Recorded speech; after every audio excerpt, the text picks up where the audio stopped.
Good morning, everyone. As I was sitting here getting ready for youth group tonight and for my class tomorrow night in college, I came across this passage. It's the one I'm actually going to use for college tomorrow night, but I felt led to put it out here as a Facebook message. This is my first ever. Lord will only know if it's the last one or just the first of many. But as I was reading it, a few thoughts came to mind, and I thought I might share those this morning. The reading came out of 1 Corinthians chapter 9, verses 24 through 27, where Paul was telling those at Corinth the need for self-discipline, and it reads like this. I'll be reading from the New Living Translation. Don't you realize that in a race everyone runs, but only one person gets the prize? So run to win. All athletes are disciplined in their training. They do it to win a prize that will fade away, but we do it for an eternal prize. So I run with a purpose in every step. I'm not just shadow boxing.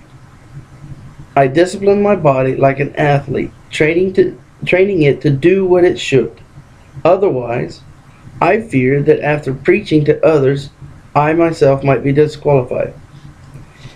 And as I'm sitting here preparing for, like I said, for class and for youth, and as I was working on that sermon earlier in the week, the first thought that came to my mind, and those that grew up in the 80s, or at least pre-90s, would know and understand that there was a series of movies called Rockies, okay? And the one that came to my mind was Rocky 3. And there's a series in that movie where as we remember, Rocky had lost his way. His trainer had died, a longtime friend Mick had died, and he lost that quote-unquote eye of the tiger. And as we know, Apollo Creed came in, opened his eyes up to the fact that, listen, Rock, you lost that. You had that eye of the tiger. That's what you had when you beat me, he told him. And as we know from the movie, Rocky gets that eye of the tiger back only after he's talked to Adrian. And Adrian tells him, listen, what are you doing this for? Do it for this. My point is this. As we sit here and we think about our everyday life as Christians, we know that we can tend to lose that focus.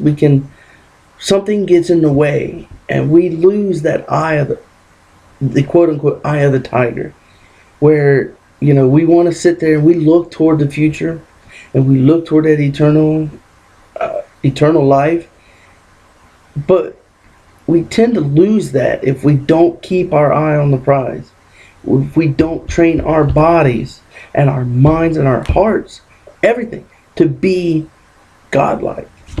And how do we do that? Very simple. Get into the Word. Even James, in the book of James, it tells us we need to be in the Word, living, studying, reading the Word. You find passages all throughout the Bible that tell us this. And here, like I said, in his letter to the Corinthians, Paul tells us and tells those in Corinth, hey, listen, you need to train your body and your mind on what you need to do, just like a boxer, just like a runner. I don't know. I guess it was just a couple thoughts that came to mind, and I hope that maybe we take what we have heard here this morning, apply it to our lives, and maintain that quote-unquote eye of the tiger, get it back. And we have an eye of the tiger for God, an eye of the tiger for the Son, that we keep that drive, we keep that focus, we plug forward and we just do what we got to do, and we will get that eternal prize. Because remember, it says runners, they do it to win a prize that will fade away, but we do it for a prize that's eternal. Thank you.